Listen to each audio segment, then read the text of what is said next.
success. Yeah, as I say, I'd like to go over exactly who we are, what we do, and give you very brief details of our service offering in full. And obviously, I'll then go into the new whole house refurb framework, kitchen supply, and windows and doors replacement in a bit more detail, along with the call-off procedures involved with each. The whole thing shouldn't take too long, and as Lucinda says, if you have any questions, please type them into the Q&A box, and Lucinda will be managing that at the end, and James and I will come back to you with any answers. For anyone who isn't comfortable doing that, if you want to ask us privately, you have my contact details, please feel free to drop me a note thereafter. And if you can't work the Q&A box, just stick your hand up, put your mic on, shout out, we'll figure it out. So first of all, why PfH Scotland? Well, I think to give you some background of who we are, PfH was created in 2004 in partnership with Housemarque and CIH, and we're currently managed by the Improver Group. Under their stewardship, we have evolved from being just another run-of-the-mill transactional framework provider, and we now offer what we consider to be a full 360-degree value proposition, incorporating frameworks, dynamic purchasing systems, technology, and consultancy services. We provide a bespoke level of service for each of our members based on their individual needs and expectations, and we can offer a fully flexible and blended approach to the procurement needs, supported with full end-to-end contract management and call-off support if required, to a level that none of our competitors in Scotland can currently match. Whilst other procurement service providers currently provide basically transactional frameworks which give you a route to market and leave you to it thereafter, instead we can offer assistance with template call-off documentation, a suite of specifications, assistance pulling documentation together, assistance with evaluation, and contract implementation and support, all if required, of course. If a member is in a position to do all of that themselves, or if they're using a consultant, we can facilitate that as well. All of this requires the right people to make it happen, and we've invested heavily in ours. Day to day, if you're engaging with PfH Scotland, you'll be dealing with myself, and I hope that those of you on the meeting today would agree that I tend to be pretty easy to get a hold of, and I'm happy to assist wherever required. If, for whatever reason, though, you can't get a hold of me, or if I don't know the answer, we have a team of around about 40 people, including James and Lucinda, behind the scenes, all with various areas of expertise in public sector procurement, and all of whom are contactable and happy to assist. We have a membership of 90 local authorities and housing associations in Scotland, and in the wider group, we have over 900 throughout the UK. I think these numbers demonstrate our credibility and strength within the sector, and I think it's fair to say that we're now seen by many of our members as their preferred and trusted procurement advisors. To give you some further indication of our success, we now manage in Scotland over £50 million in spend for our members, with over 200 contracts live being managed at any one time, and we can boast a consistent year-on-year growth of approximately 12 to 15%. And I'm pleased to say that this has continued in spite of the ongoing global pandemic. We currently offer 25 frameworks that have been designed in conjunction with the demand from our members. In particular, we have a real focus and strength within both the responsive and planned works categories. And in addition, we offer 3 dynamic purchasing systems: capital works, compliance services, and responsive repairs and voids. All of these products are absolutely aligned to the desired outcomes of the businesses we work with, and we have a very solid track record in exceeding those objectives. Planned works is where we have seen the most exponential growth over the last year. This category covers the frameworks that you see on the screen here. Whole house refurb is, of course, a brand new framework, which I'll cover in more detail shortly, and our kitchen supply and windows and doors frameworks are re-tendered offerings. Through the previous versions of these frameworks, and with other frameworks on screen, we've seen over £90 million worth of contracts procured over the last year alone. By far, the most popular route to market have been both the EISH and renewables frameworks, along with the insulation lot on our capital works DPS.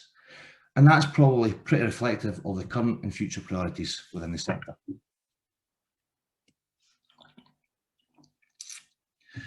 In addition to planned works, we also offer a responsive works category. A number of PfH Scotland members are using our responsive works frameworks as their full responsive repairs and maintenance supply solution. I think the main reason for this is because we nurture really good relationships with our suppliers to ensure our members get the right solution to meet their requirements first time.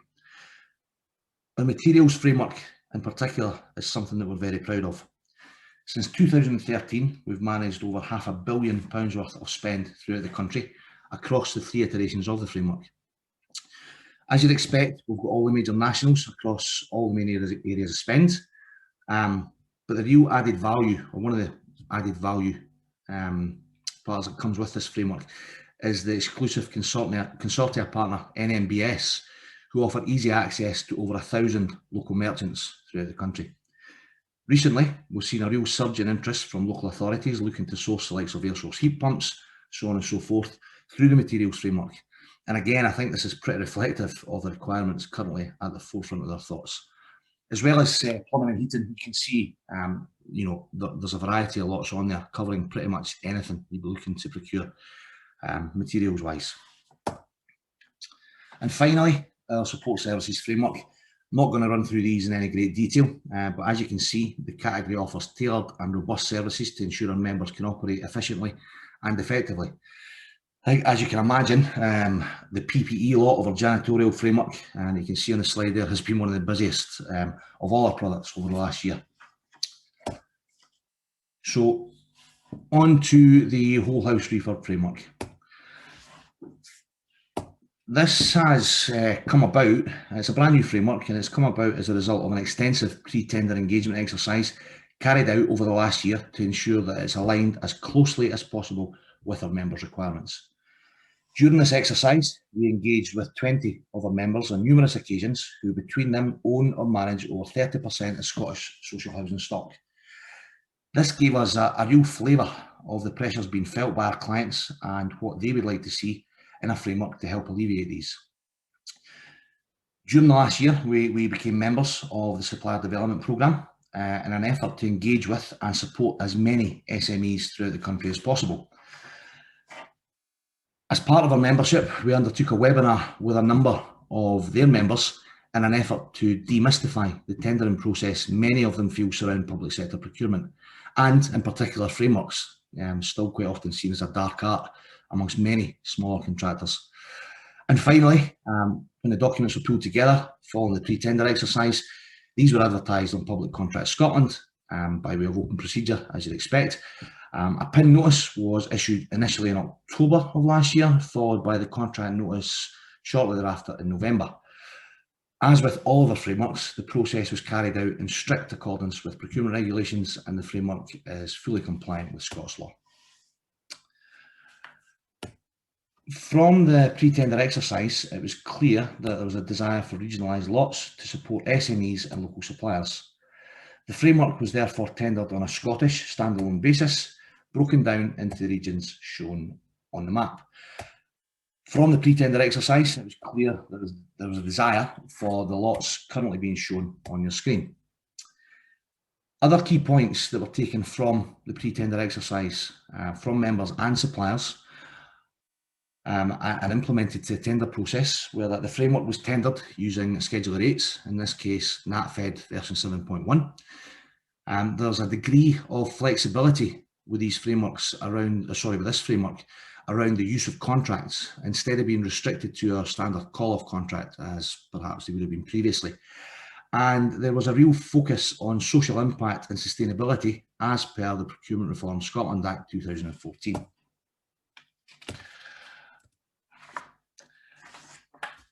The whole pre-tender engagement piece with members and suppliers proved to be extremely successful. As you can see, we attracted 128 initial notes of interest, and this resulted in final tender submissions number of 29. 22 suppliers were awarded in total across the framework, with a maximum of 18 submissions per lot, and there was an average of 4 suppliers awarded to each lot. And then, as you can see from the list of awarded suppliers, we were successful in attracting coverage across all lots throughout the country, with capability to stimulate competition across each and every lot, even in the most rural areas.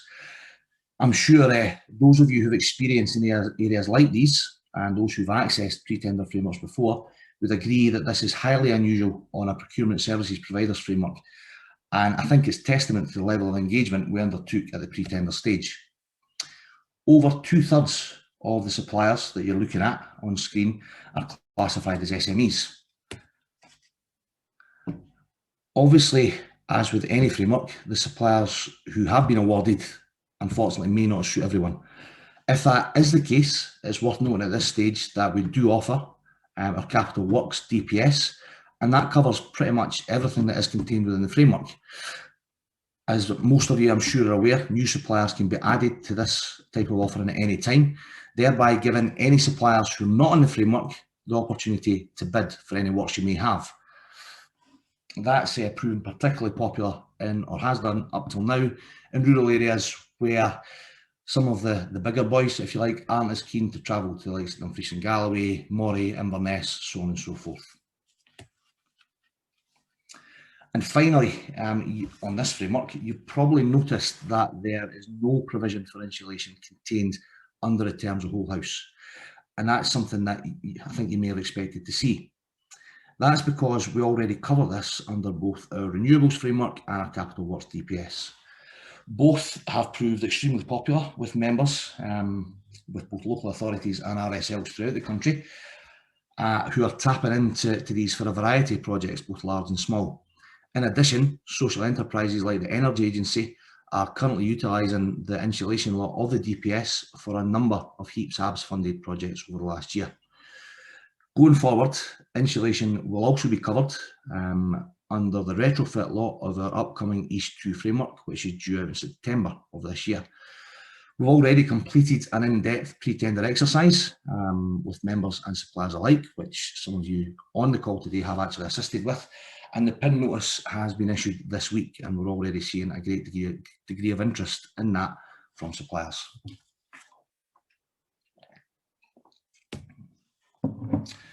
So, moving on to windows and doors. We carried out a very similar process to whole house, as you would expect, with a level of pre-tender engagement with suppliers and members and advertisement on Public Contract Scotland. The results from pre-tender were again a framework tendered on a Scottish standalone basis. Previous versions of this framework had been tendered by PfH as basically an add-on to a UK-wide version, and as such, there was no real focus on the Scottish market.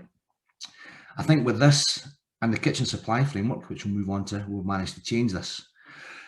From the member and supplier feedback, it was decided that there was no requirement to regionalise the framework. Therefore, it's been tendered on a national basis across 2 lots, supply only and supply and installation. The results of the tender were perhaps rather unsurprising, supplier-wise. Across both lots, you have a mix of suppliers capable of offering PVC, aluclad, timber, and so on. But most importantly, I think you'll agree, a strong Scottish presence. Previously, the likes of SIDI and CMS didn't really go after PfH Scotland frameworks as hard as they would the likes of SPA, basically because we hadn't engaged with them or them as we should. Therefore, they didn't have a full understanding of the benefits for members and suppliers alike of using PfH Scotland frameworks, and they wouldn't promote us to clients like they would with our competitors.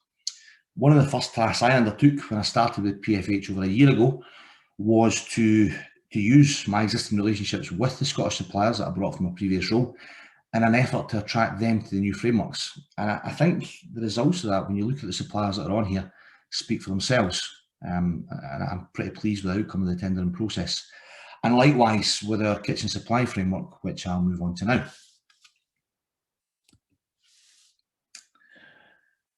For this framework, again, followed a very similar process to windows and doors and whole house, going through the full pre-tender piece, advertisement on PCS, and so on and so forth. And the results were, again, a framework tendered on a Scottish standalone basis. Like windows and doors, previous versions of the framework have been tendered, dare I say, as an afterthought with a UK-wide version, and that's something we really had to change, and we have done over the last year. There was no real focus previously in the Scottish market, and again, that's something that we've worked very, very hard to change. As a result, on the previous framework, we had more English-based companies covering the framework than the Scottish competitors, And this made the framework less attractive than perhaps it could have been, with concerns from members as to how these suppliers could service deliveries, spare parts, so on and so forth. The new framework definitely, in my opinion, changes this. And as you can see, we have a Scottish supplier in #1 rank position, JTC, who are based in Dundee, and very popular with RSLs and local authorities throughout the country. As an aside, they've actually done very well. They went after the framework very hard, both the Scottish framework and the English, Welsh, Northern Ireland version, and they are #1 ranked throughout the UK, so they are over the moon with that, and I'm looking forward to working with them. Alongside them, we have a number of the usual suspects, and I have my inverted commas firmly in the air there, but it's probably who you would expect to see, and they will provide healthy competition where required. A couple of highlights on there. You have the likes of Howden, who seem to be particularly popular throughout the country because of their ability to accommodate DLOs, picking up stock at short notice where required. And Magnet, who have, I think it's over 260 branches throughout the UK, and a massive number in Scotland, and this enables them to deliver to site pretty much anywhere with ease. So hopefully you'll agree that this framework and the way it's turned out compared to how it was previously, along with the two others that I've covered, it really strengthen our planned works offering a great deal.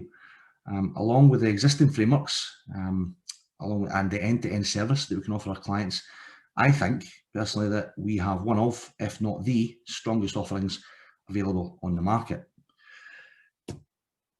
So what are the call-off options available if you do decide that you'd like to tap into any of these frameworks, or any other frameworks for that matter? Well, as you'd expect, there are two call-off methods available: direct award and mini competition. Direct award can be made to the #1 ranked supplier on any lot based on their position as most economically advantageous tender. And if the top ranked supplier isn't available, this would then move on to the second ranked, and so on and so forth. In addition, if a client feels they have robust justification for awarding to a supplier who's not ranked at #1, this is something we can assist with as well, and it's something that we do fairly regularly. With regards to mini comp, these can be run between all suppliers on a lot. Whilst the framework award weighting criteria can be used, these can be varied as the client sees fit during the mini competition process. It's worth noting at this stage, and something I should have mentioned earlier, that the price quality split on all three frameworks discussed today is 50% price and 50% quality. I think a mini comp is where we can really add value compared with our competitors. Whilst others, as I've already said, they'll give you a route to market, and it's perfectly compliant. It's great, and they'll have the suppliers on there that we may have. But at that point, they then leave you to it and let you get on with it, and they may offer some contract support as things progress if things go wrong.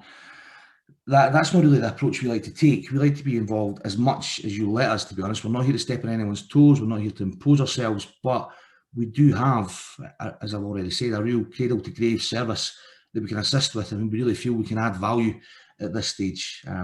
We can offer assistance, as I've already said, with template call-off documentation. We have a suite of specifications that can be accessed. We can offer assistance with pulling documentation together, assistance with evaluation, which we tend to focus on price over quality. Obviously, it's very difficult for us to deem what is a good quality submission based on your organisation's requirements, but certainly with price evaluation we can assist with, and we're happy to do so, and also support with contract implementation and support. And as I've said throughout this presentation, I'm repeating myself here, but this is what really sets us apart from our competitors. Our end-to-end contract advice and assistance, which is designed to be as straightforward to use as it can be, and to bring as much value as we possibly can to the process. And you'll be pleased to hear, like I said, that was going to be short. That brings us to the end of the presentation. Move on to the question stage. Before we do so, what I will say is that we will supply everybody on the call with either a recording of this session or the slides, along with the buyer's guides when they become available. Everybody has my contact details, so if there's anything you want to discuss privately, or anything that I've not covered in detail that you don't want to ask a question about on the presentation, feel free to drop me a line. I'm more than happy to respond via email, or we can set up a Teams meeting, or hopefully in the next few weeks and months we can get back to doing things face to face. So does anyone have any questions? Yeah, we've got a couple of questions. The first one's from Yvonne, and she's asking, read the windows and doors. Is this a DPS or a framework? I'm happy to take that one. Yeah, what's been discussed by Chris with the windows and doors, that is a framework and not DPS. We do, windows and doors are covered by the Capital Works DPS as well also though. Okay. So another question that's come in is, you mentioned your upcoming EISH retender. When's this going to be available for the for members to access?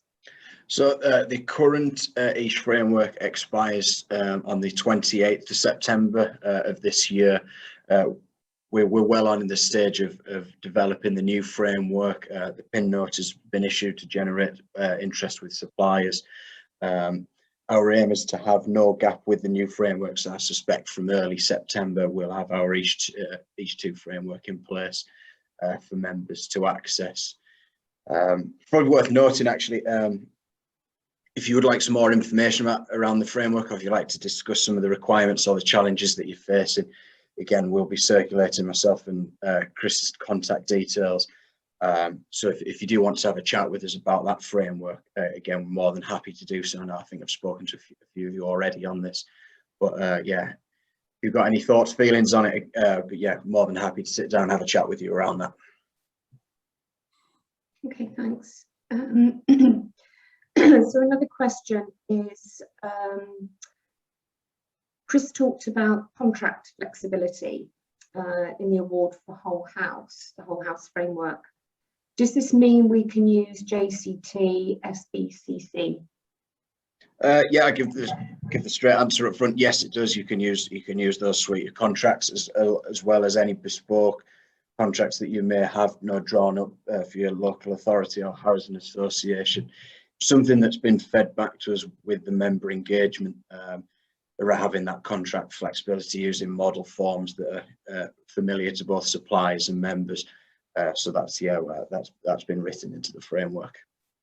Okay, and there's one other question. NatFed SOR for whole house. Are there any scaffolding rates? Just a few, yes. It was fed back to us that we had asked for an extremely extensive list of scaffolding rates, which obviously it was a bit of a challenge for some of the suppliers. But yeah, we've got a vast amount of the scheduler rates for scaffolding for both lots 4 and 6, where we thought they would be applicable. Again, if you want to see these rates, again, if you make contact with myself or Chris, we're happy to share this information so you can see what prices you'd be calling off them for the framework. Okay, and we've got a question from Gary. If you're having constant issues with a supplier, how easy is it to stop using them and use another supplier further down the ranking? Yeah, happy to take that one. What we do, any contract that you would enter in through procurement for housing, myself and Chris would look to attend the mobilisation meeting and any progress meetings where we would try and catch any issues early and resolve them from the get-go, and that's part of the end-to-end service that we're offering. So we're not finding that 6-7 months down the line there's been a complete breakdown. In terms of exiting an agreement, it would be down to what's included on a case-by-case in the contract that you use. If you are having significant issues with the supply, again, we'd support you through that process and advise accordingly, depending on what's on the contract. Again, if you're using JCT or if you're using one of our core contracts, again, it would be down to what's included on there in the terms for exiting that. So that would be done case by case, but it would be hoped that we could tackle any issues that you are faced early on, so it doesn't result, doesn't get that far down the line. Okay, thanks, James. And Yvonne has another question, which I can answer. Yvonne's asking, how soon would the recording be available from a share to be able to share with colleagues? It'll be available, Yvonne, in the next couple of days, by the end of this week, and we'll send a link to you all so that you can access it and share it with your colleagues. So by the end of this week. So Irene's asking, what was the methodology behind the 50-50 split? We sat down, we looked at the demands of our members, with some member engagement and what they would be looking for, in what basis of a price quality split. What we didn't want to do, we didn't want to be the process in terms of the quality questions, although they are rigorous and they tap into the key issues that we wanted to tap into.